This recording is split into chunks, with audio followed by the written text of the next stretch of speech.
सा ठीक है हौकीबा जुलाई की तांग निपानदा अखोगी इचल बेबीसना यामने मिहाक थीना महाकी स्कूल अदुमक्तदा हाकिबासी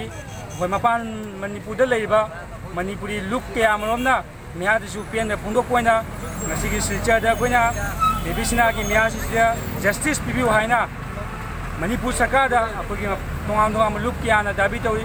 हाइबा इचल बेबीसना सिगी मिसी असिदा मतिक चाबा लांगलांगी पुथोकना चेराक पिबिद्रगदी मणिपुर तंदना मपान मणिपुरदा लेबा मणिपुरी अखोइनासु मणिपुर सरकारदा अखोगी अकनबा इहौ कया हौजलकांदा बेबीसना हाइबा इचल असिगी चेराक असिबु मरु फंगना मिहाद असिगे चेनरीबा मिओय अदु मरु फंगना चेराक पिनबा होनबि मथौ तायना मणिपुर सरकारदा अखोइना अपील तौई करिगुमा मणिपुर सरकारना थवoi बिद्रबा इचल असिगी मिहादसि चेनरीबा मिओय से पुथोक्त्रगदी